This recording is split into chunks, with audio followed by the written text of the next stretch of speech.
자, 이번 시간에는 우리 시스템 복원에 대해서 같이 한번 살펴보도록 하겠습니다. 시스템 복원이다 그러면 이제 우리가 컴퓨터를 사용하다가 문제가 발생했어요. 그때 그 복원 지점을 이용해서 정상적인 상태로 만드는 그런 기능을 보고 우리가 시스템 복원이라고 해요. 그래서 시스템 복원이라는 걸 사용하려면 컴퓨터가 최적인 상태일 때 있죠. 그 상태일 때 우리가 복원 지점을 미리 설정해서 기억을 먼저 시켜놔야 돼요. 기억을 시켜놨다가 문제가 생기면 그 복원 지점을 이용해서 정상적인 그런 상태로 만드는 기능을 보고 시스템 복원이라고 합니다. 시스템 복원을 이제 실행시키는 방법은 우리 시작 버튼 누르고요. 모든 프로그램의 보조 프로그램에 들어가게 되면 시스템 도구라고 있어요. 거기 가면 시스템 복원이라고 있습니다.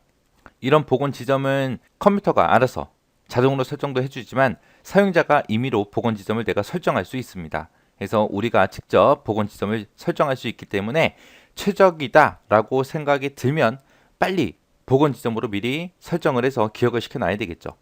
그래서 복원 지점을 이제 설정하는 방법은 이제 시스템 속성창에 들어가게 되면 우리 시스템 보호라는 탭이 있습니다. 거기서 이제 만들기라는 걸 클릭하면은 현 시점을 기준으로 복원 지점을 우리가 만들 수가 있어요.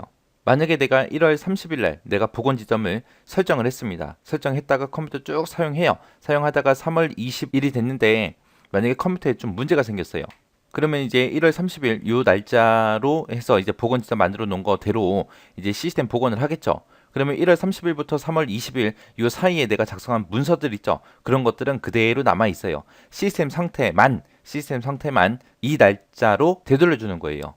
그래서 그 사이에 두 날짜 사이에 이제 작성한 그런 문서들 있죠. 그런 문서나 이제 전자메일 그리고 웹에서 열어본 그런 페이지 목록 그리고 즐겨찾기 목록 그리고 휴지통 그리고 내 문서 이런 곳에 저장된 데이터는 손상시키지 않고 복원 지점으로 시스템 상태만 되돌려 주는 걸 보고 우리가 시스템 복원이라고 합니다. 그래서 여기서 요거 꼭 기억하셔야 돼요. 시스템 복원에도 안 지워지는 것들이 있어요. 이런 것들 꼭 기억하셔야 됩니다. 그래서 내가 만약에 복원 지점으로 이제 시스템 복원했어요. 복원을 실행해도 문제가 해결되지 않거나 아니면 복원 지점을 내가 여러 개 만들어놨는데 그걸 잘못 지정했어요. 그때는 이제 시스템 복원 실행 취소라는 걸 선택해서 복원 이전 상태로 우리가 되돌릴 수 있습니다. 이게 그 화면이에요. 여기 보니까 이제 시스템 복원에 들어왔더니 여기 있잖아요. 시스템 복원 실행 취소 이것도 있고요. 그리고 다른 복원 지점 선택하는 것도 있고 있습니다. 그 다음에 이제 시스템 속성 대화 상자에서 시스템 보호라는 탭이 있어요. 거기 보게 되면 구성이라는 게 있습니다. 구성을 클릭해서 시스템 복원할 때 이제 사용할 디스크의 공간, 비율 같은 것도 우리가 조정할 수 있어요. 이 비율은 최소 1%부터 시작해서 최대 100%까지 우리가 공간을 마음대로 조절할 수 있습니다. 만약에 내가 시스템 복원에서 사용할 그 디스크의 공간을 만약에 줄이게 되면은 복원 지정 개수가 줄어듭니다. 그만큼. 이렇게 해서 이제 시스템 복원에 대해서 알아봤는데 여기서 꼭 기억하셔야 되는 거는 복원 지점을 사용자가 직접 지정할 수 있더라. 그거 하나 기억하시고요. 그 다음에 복원을 잘못했을 때 실행 취소시키는 것도 있더라.